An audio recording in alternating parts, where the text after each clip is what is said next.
Hello, I'm Dr. Scott Watier. And I'm Tommy Welling, and you're listening to the Fasting for Life podcast. This podcast is about using fasting as a tool to regain your health, achieve ultimate wellness, and live the life you truly deserve. Each episode is a short conversation on a single topic with immediate actionable steps. We cover everything from fat loss and health and wellness to the science of lifestyle design. We started Fasting for Life because of how fasting has transformed our lives, and we hope to share the tools that we have learned along the way.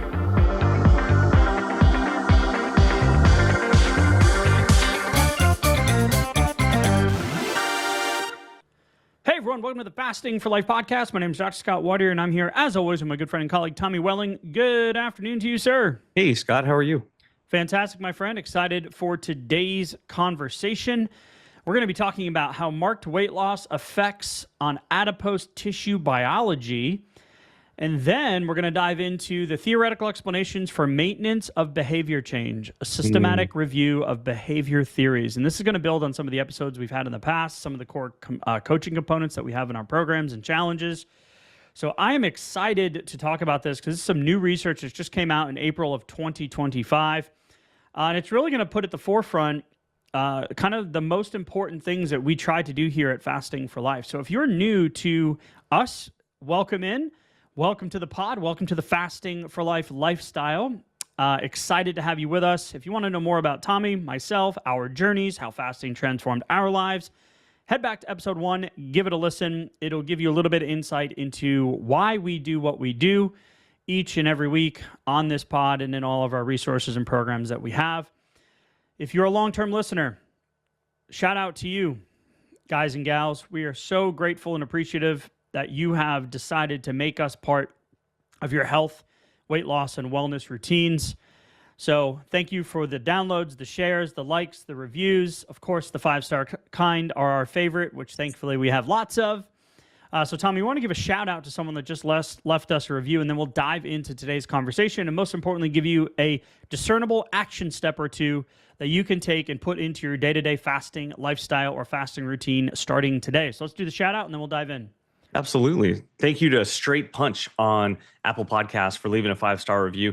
Straight Punch said, lost 40 pounds fasting. Congratulations. 6-hour eating window. Please comment if eating 3 meals in that time period.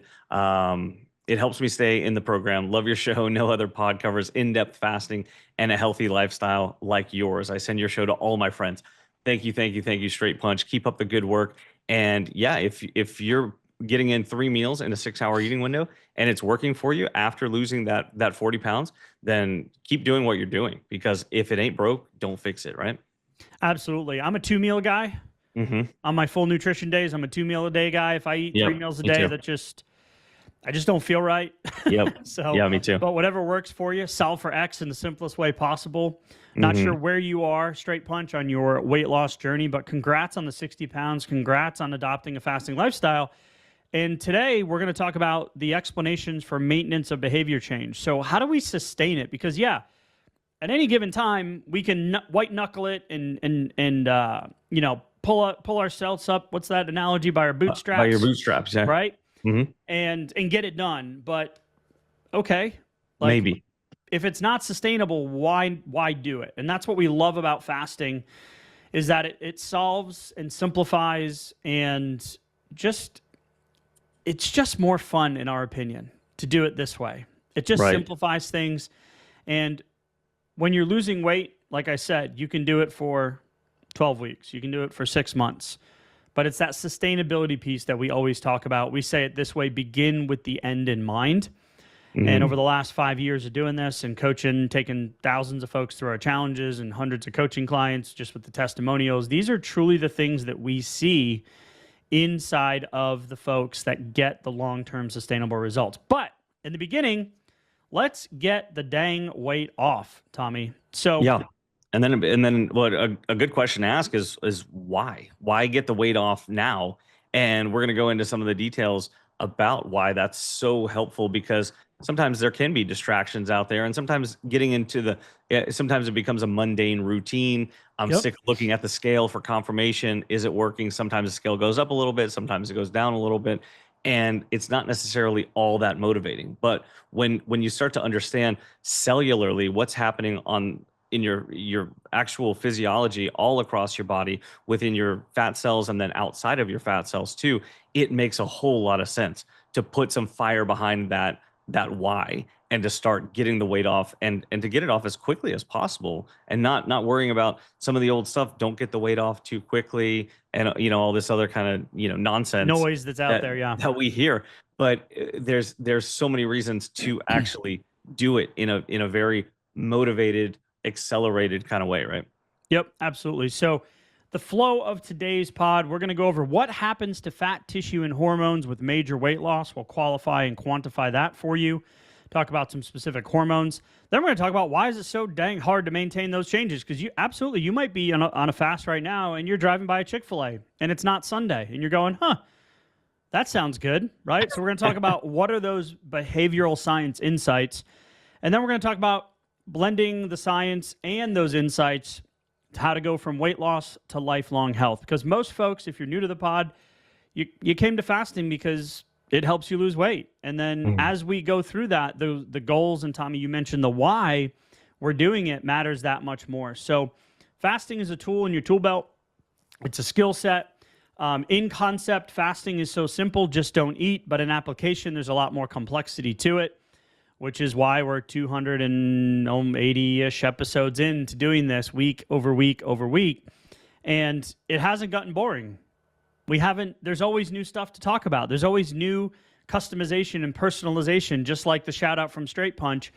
Like, right, you lost 60 pounds. Now what? What do you do? Is it working? What do you need to change? And we're going to get into all of that as we go into today's conversation. So I want to start with the first article. And this article is in brand new research that just came out in April of 2025, so just earlier this month.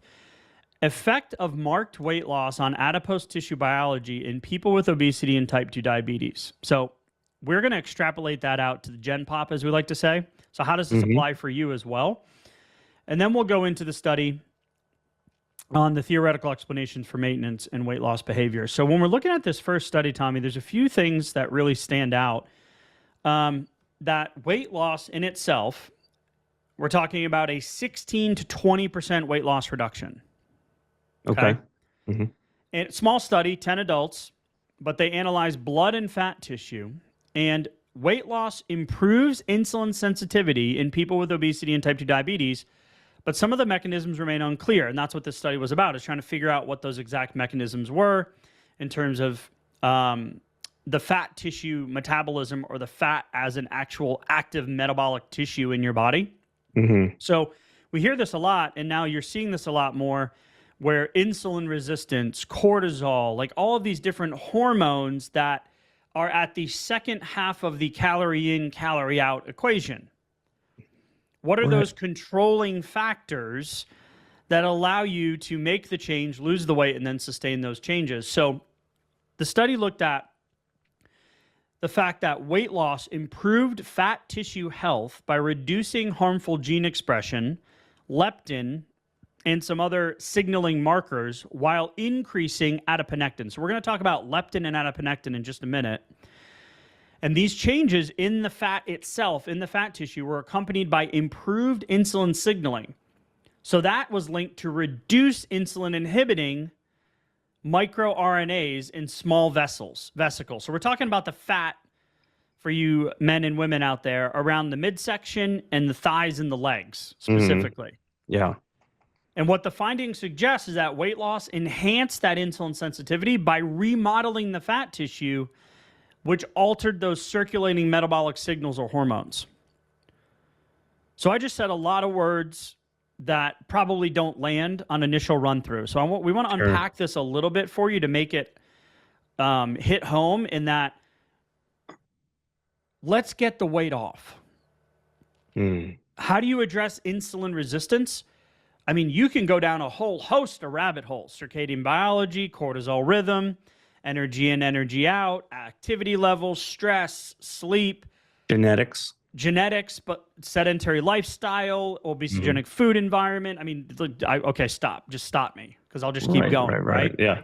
So what does this study mean for us in terms of long-term sustainability? So we'll unpack a couple of those things now. Okay. Well, so I wanted to start with you dropped a couple of numbers there. You said around 15 or 16 to 20% weight loss. So looking at that, if you find yourself around 180 pounds, let's just say, for example, 15 pound or 15% weight loss would be about 27 27 pounds. Okay. So Yep. in the 25 to 30 pound range is what we're talking about, that if you have that excess on your frame, then there are substantial differences in physiology that are on the other side of that weight loss journey right there. And so what we also know is that the you don't have to have that much weight to lose to have substantial benefits on the physiological side. But the numbers from this study particularly are from roughly on average that group, that weight loss. And what we also know is that that's right around the range of one full section or one full category on the BMI chart as well. So going from healthy weight to overweight, or overweight to obese, or obese to substantially or morbidly obese. So depending on what your height is, obviously I'm using some averages here. So let me But give the a caveat. We don't Okay. love the BMI chart. Of course, Okay, we did a it's whole episode categorization. on that BMI versus BRI versus waist height, visceral adiposity, all that stuff. However, there are correlations in moving up Yes. and down those metrics, right? Yeah, I think the psychological component here is also just to avoid a little bit of yeah, but that's the average, right? And that's not necessarily me. Yeah, But I'm in at that this category. Sure. But yeah, where you could be an outlier, right? Like you have a lot of lean tissue on your frame, and that that's an important distinction there for sure. But it doesn't change the fact that your fat cells, Scott, or my fat cells, or anybody else's fat cells are hormonally active. And depending on where those fat cells are deposited on your body changes the hormonal signals. So if they're visceral fat versus subcutaneous in the lower body, they are acting a little differently, hormonally speaking, and that's important to understand. And this also takes into account the fact that the extracellular remodeling, just the fact that your fat cells also are determined by and help determine like the scaffolding, the actual architecture of your body and your body composition, is a lot of the reason why liposuction is such an interesting thing, where you would think that you could just remove the fat cells and they'll be gone. Well, guess what? There's a big body memory, a physiological memory to that scaffolding right there, and you can easily just put those right back into place. Your body wants them to be there, and it misses them when they're gone.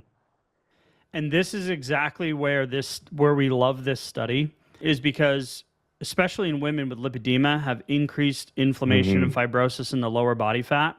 Yes. And the biology of the adipose tissue varies between where those deposits are. So has anyone started losing weight, and you'll lose it in your face, you'll lose it, in the upper Maybe body, around your shoulders and chest. Yeah.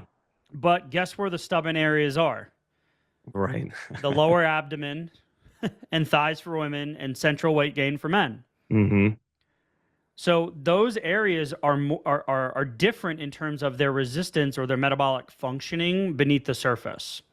Correct. So if we're looking at what the actual study showed at that 16 to 20% weight loss, right? So around that 30-pound weight loss, it's going to improve insulin sensitivity, which is the opposite of insulin resistance. So the metabolic function, the ability of your body to burn energy and burn fat, right? The insulin light switch. So insulin resistance is bad, insulin sensitivity is good.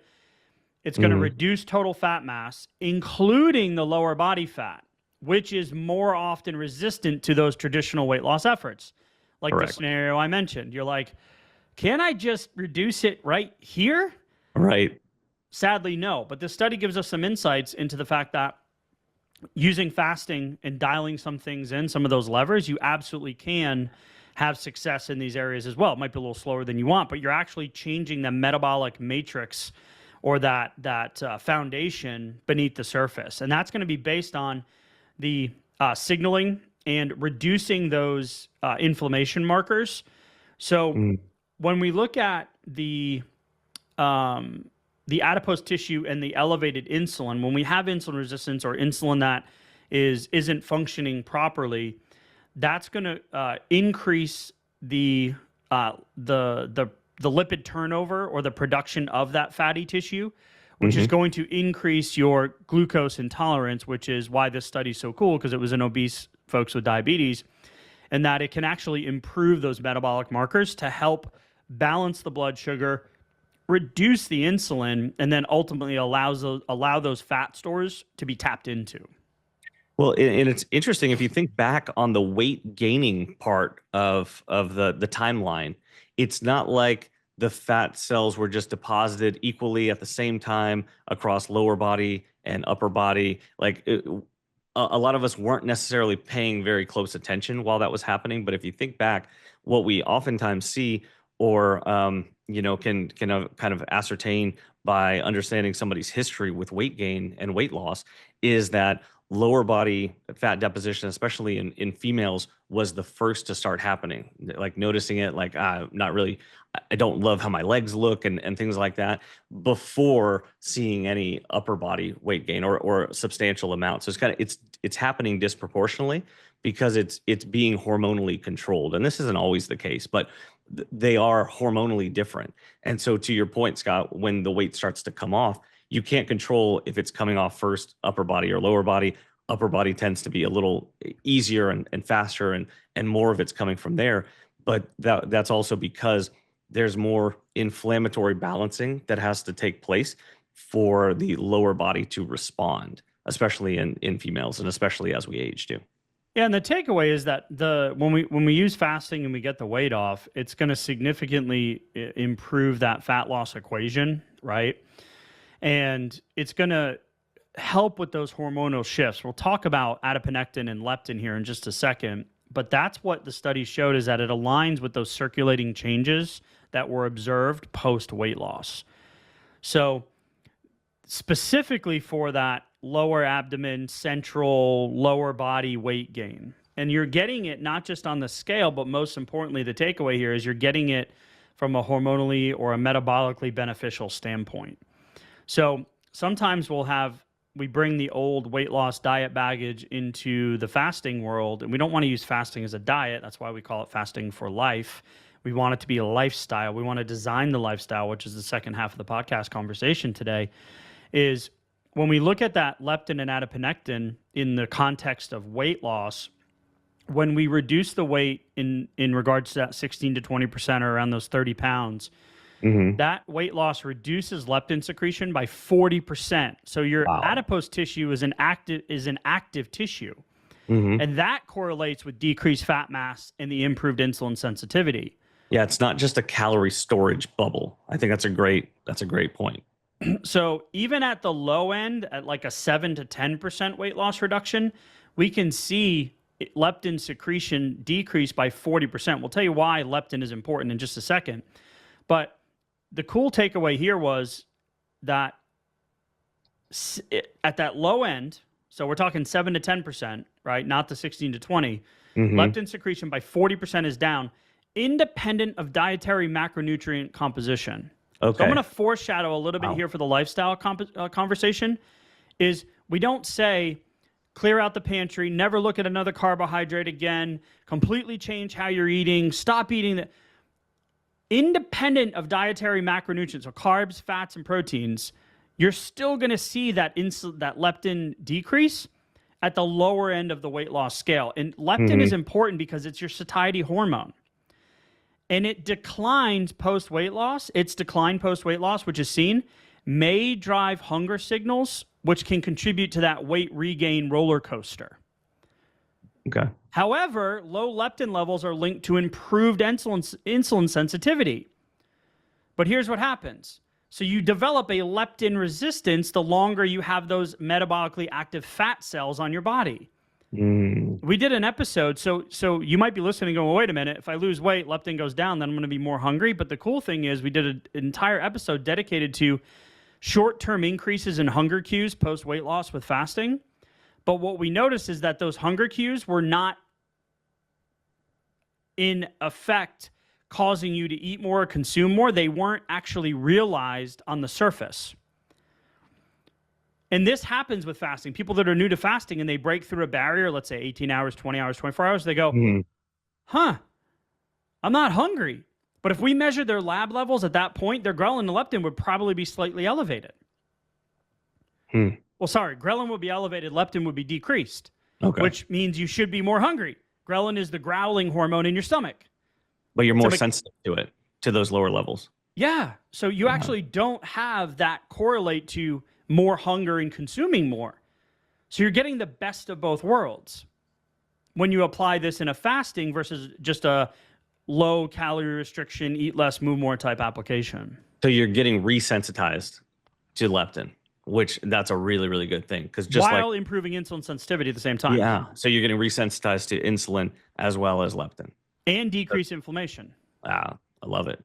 Because we know those inflammatory factors are a key part of especially of the lower body fat, the lower body fat deposition.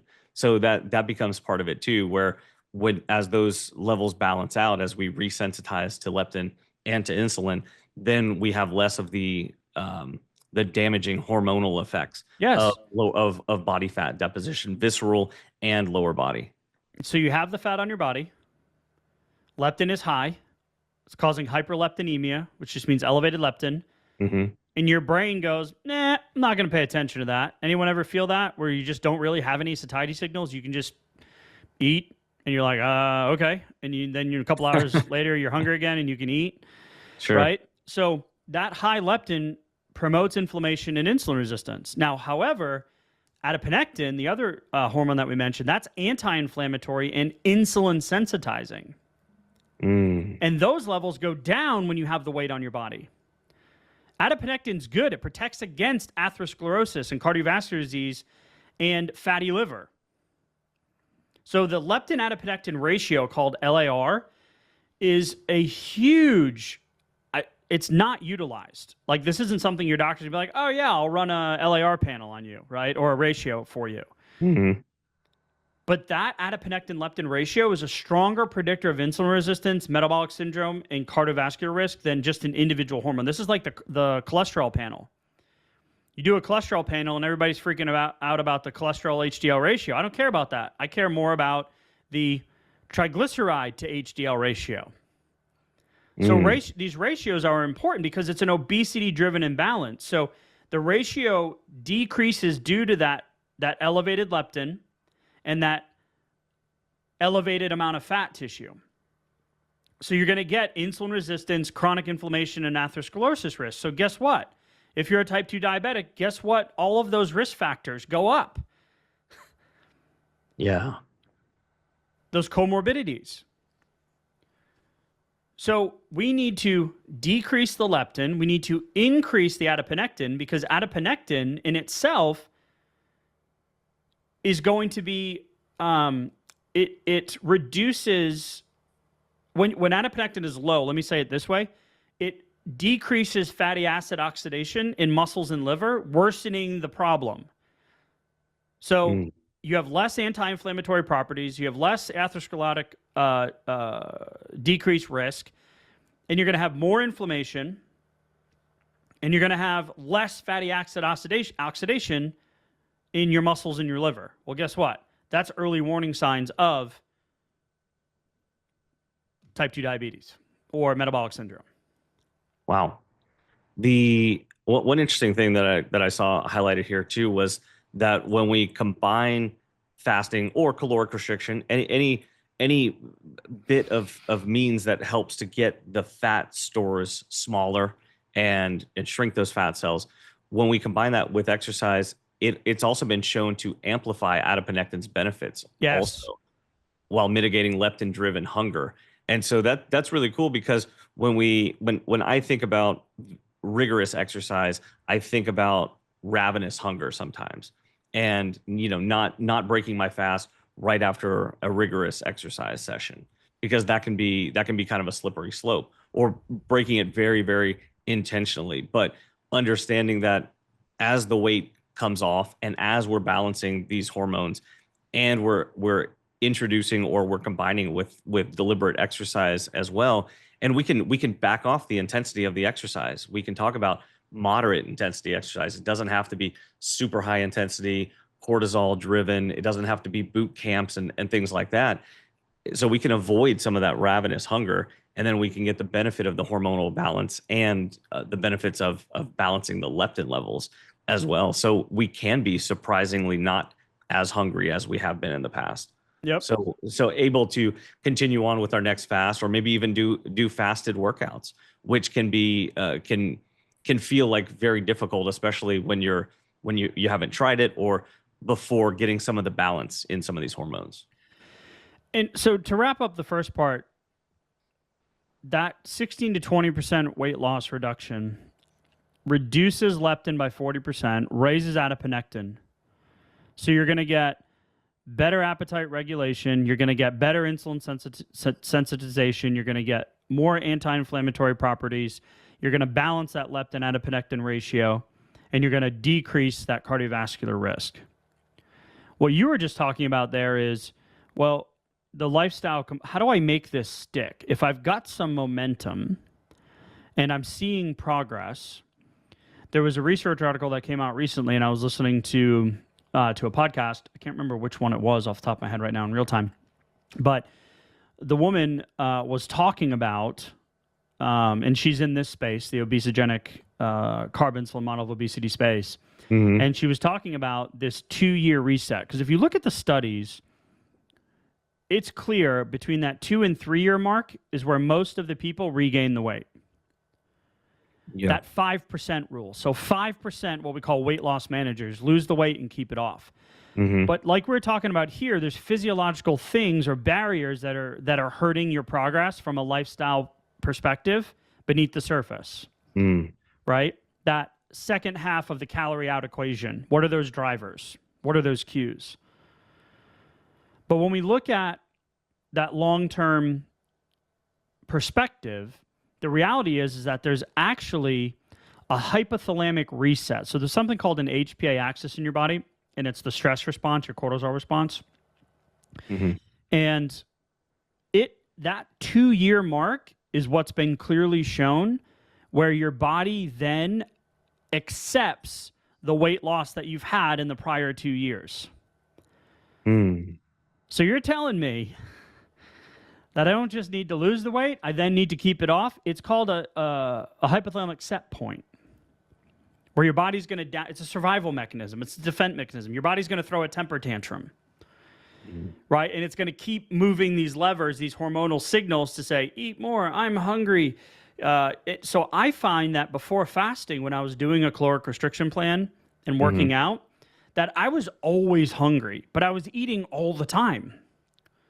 Okay. Yeah. The opposite effect is what we find with fasting, because you have those beneficial decrease or balancing of those hormones that we just mentioned today, just leptin and adiponectin. But then that allows you to stay more consistent, because the goal is to get you to that 2-year mark. And we'll unpack what that looks like and why in terms of the second study we're going to go over now, Tommy, which is, this came out in March of 2016. And it is Theoretical Explanations for Maintenance of Behavior Change, a systematic review of behavior theories. So this is truly the lifestyle application. And we mentioned Marie Spreckley and her team. We mentioned this study all the time in 2021, where all of the different categories and things from behavior change or your environment or your tracking or your goals that can throw you off. So this is really where the rubber meets the road. In terms of how do we begin with the end in mind? Well, first and foremost, get the dang weight off.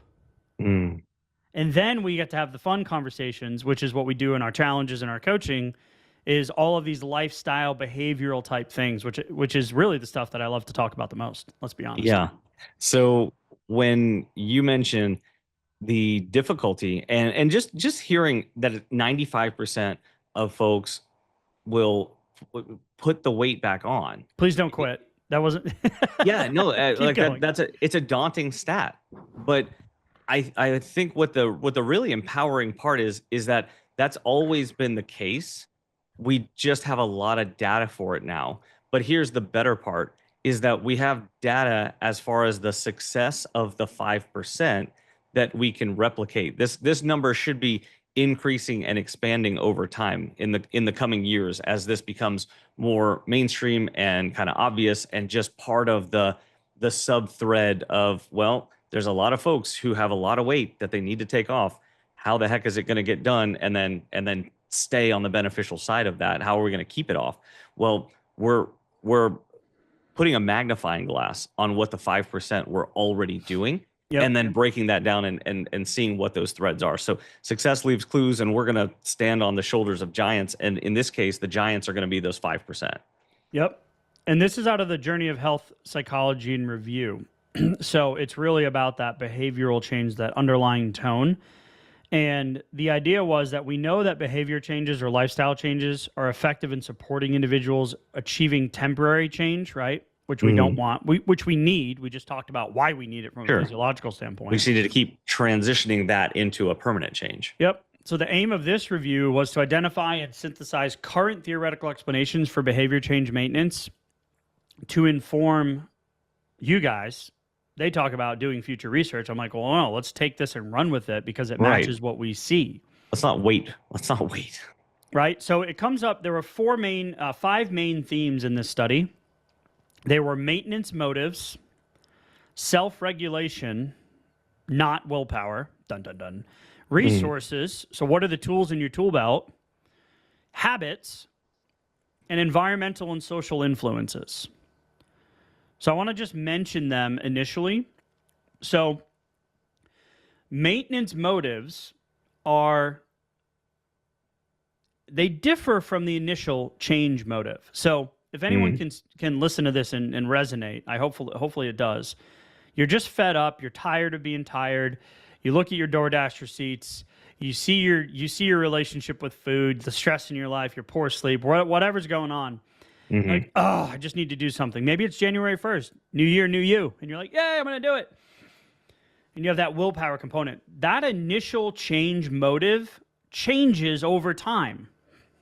So the maintenance motive is things like ongoing enjoyment, satisfaction, and here's the kicker: alignment with identity and core values.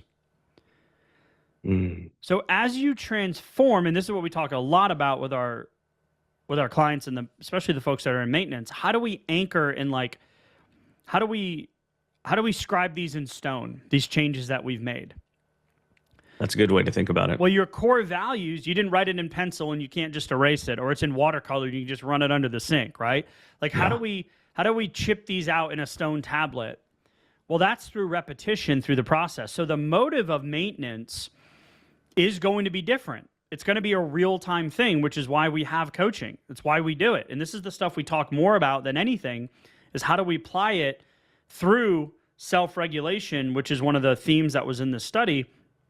Because as initial motivation wanes and the cost benefit or the opportunity costs rise,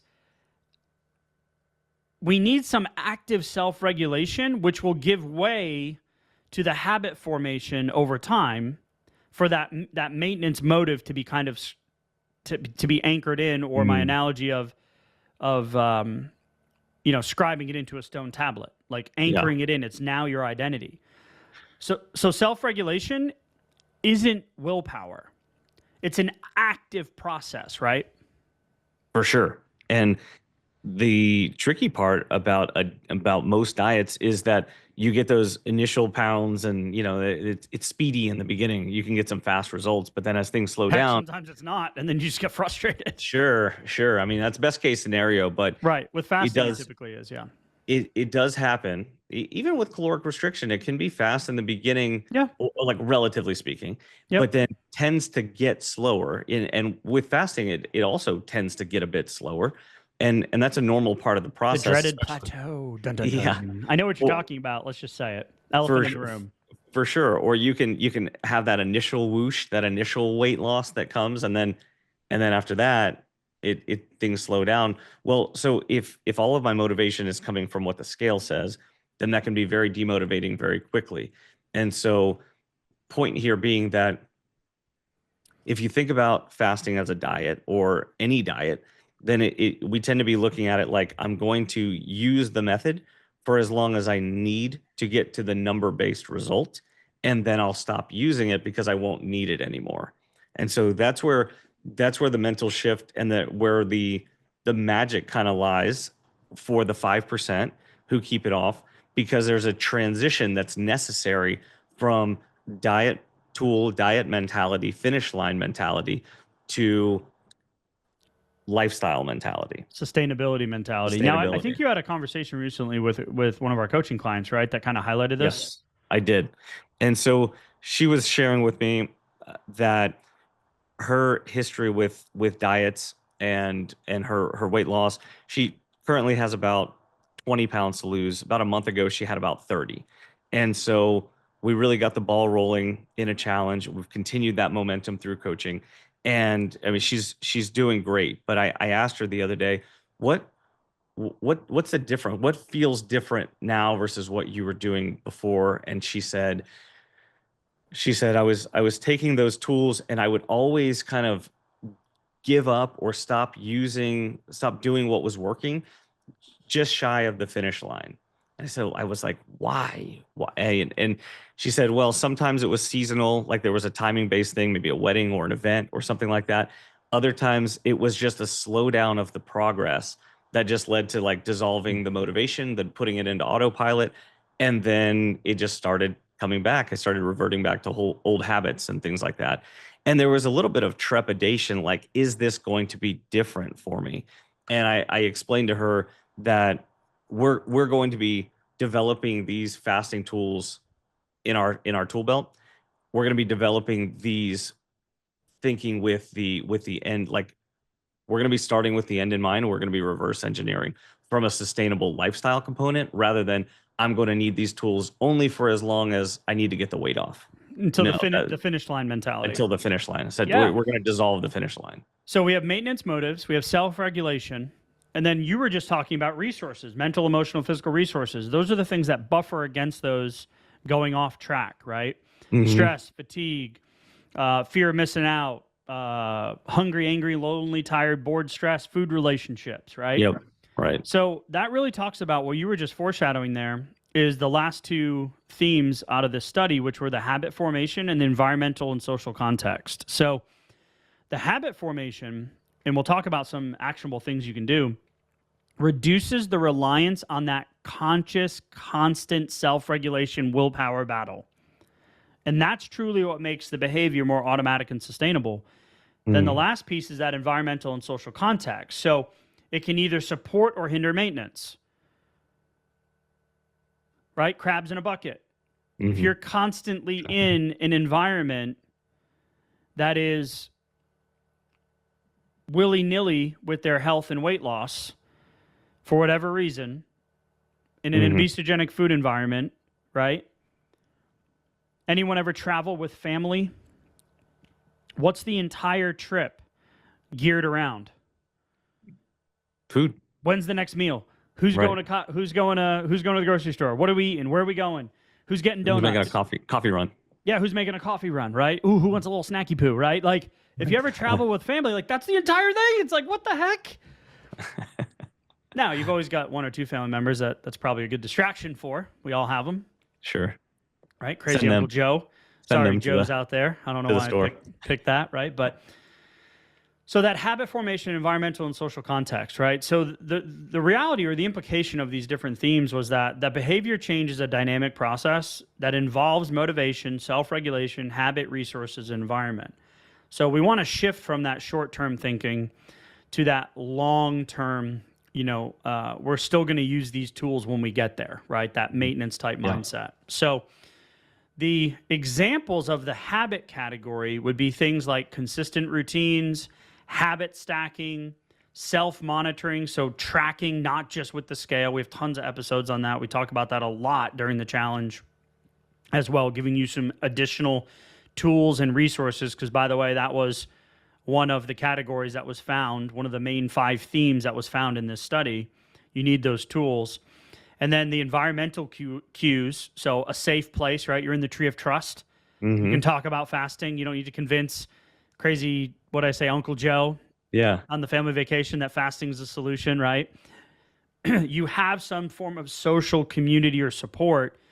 And then there's things like if then planning. So if this happens, then I'll do this. And then you have to have an active like review and adjustment. So to the conversation you had with her, it's like, yeah, you noticed that your progress would stall and then you'd fall off track and go back. So you need a regular if then planning and review and adjustment process. Right. And that's just not naturally intuitive for us, right? We just look at the number on the scale, we think how we're feeling, insert food noise, obesogenic food environment, habits, and then you're like, oh crap, what do I do now? Or even boredom. Like I've been doing this for yeah. a while, and you just kind of, just slip into boredom sometimes. Yeah, absolutely. So I love the fact that we took in today, we took some of the why it matters to get the weight off, that 16 to 20% body weight, that original study, leptin, adiponectin, fat tissue remodeling. It doesn't just shrink fat, it changes how those fat tissues function. So let's get the weight off. Let's use fasting as the vehicle to get us there. And then when we're talking about this second part of the equation, like let's have some perspective or a long-term picture on how we're going to maintain those changes. So a couple of things I want to highlight, Tommy, in terms of those examples that contribute to that behavior change is consistency in your routines, consistency in your fasting, consistency in your clean fasts. Like find some places that you can put in some consistency. And then if you're having trouble changing those habits, so pair your habits together. This is James Clear, Atomic Habits, Tiny Habits, any of those guys. You're going to like let's say you want to do a morning walk, or you want to do some form of activity in the morning. Do that after you pour your coffee and you let it cool down. So you're going to pair some of the habits that you're already doing, because most people just try to like completely do an overhaul and they remove something, but they don't put something in their place. So the step before that is to pair those habits together, which make those behavioral cues not conscious. So you're not constantly have to self-monitor. Yeah. Because nobody likes counting calories and tracking macros if it's not working. So that's going to help reinforce those new habits. Does that make sense? Yeah, it absolutely does. Link things up that you're already doing with the things that you also want to do. Lower the bar for them. So if you want to, let's say, do 20 minutes of walking and you're starting at 0, then just start with 5 minutes or even 2 minutes, because just the act of doing any of it will make it like that very first step, literally going from 0 to 1, is so much harder than going from 2 to 10. So just taking that very first literal or figurative step in a new behavior is always the toughest. So you always want to bring that bar down as low as you can when you're first starting, so that you can check that box. So you say, did I take a walk today? Not did I take a 20-minute walk today or a 45-minute walk today? Did I walk at all? Did I move? Yeah. Go outside, go down the driveway, come back up, start there if you're literally starting from being sedentary. And obviously you can, take that and ramp it up to meet your level. But either way, when you're starting a new habit, just make the bar very, very low for yourself to check it, and then consistently ramp it up from there. A perfect example would be like if I finish dinner, then I'll go for a 10-minute walk. I love that. Simple, right? Simple and effective. Low bar of entry, right? Yeah. There's not a lot of activation energy that needs to happen for you to be willing to do that, right? Yeah. What about if your meal got later, or, like if you don't typically eat dinner, or you don't eat dinner very late, but then it got a little bit later, then that's the time when you expand that walk a little bit more, because you need a little bit more physiological benefit. Blood sugar regulation, yeah. Yeah, to counteract, that later dinner. Yep. Especially if there are carbohydrates, involved with that dinner as well. So the whole concept of today was to blend the science from the weight loss study into a lifelong health perspective, right? So we've got the biological changes from weight loss, get the weight off. We've got the improved leptin and adiponectin levels, which is going to help with hunger and sustainability, insulin sensitivity, cardiometabolic protectiveness, all of those things, reduced inflammation. We're going to, set the stage for that better metabolic health profile. But to keep those, we then need to talk about these long-term strategies. So focus on the habits, not just hitting those goals, not just the number on the scale. We have an entire day dedicated to that during the challenge, just putting the scale in its place once and for all. By the way, it's probably one of the least favorite teaching moments that we have, because people are like, the scale. We're like, all right, hold on. Let's walk through this together. And then finding those intrinsic motivators. So like, what makes that new lifestyle enjoyable or meaningful to you? And that's where you started the conversation today, Tommy, which was brilliant, in why. The why to start is way different than the why to keep it and maintain it. Okay, we know that that's going to shift those motivating factors. So help looking inside and finding some of those intrinsic factors is why this new lifestyle is enjoyable. What does it allow you to do, right? That's the stuff that really matters. And then make sure you're using some form of self-monitoring that's not overwhelming. That's why I love fasting, because it simplifies all the math and the calorie counting and tracking and all that stuff. And then making sure that you are aware of your environment and your environmental cues, because that's typically where we see a lot of people fall off the rails, right? In the saying yes to things that don't improve your long-term goals, right? Yeah. So being aware of that environment initially is just the first step. And then seek out support and accountability. Make sure you got a fasting buddy. Join a challenge if you want to accelerate your progress, right?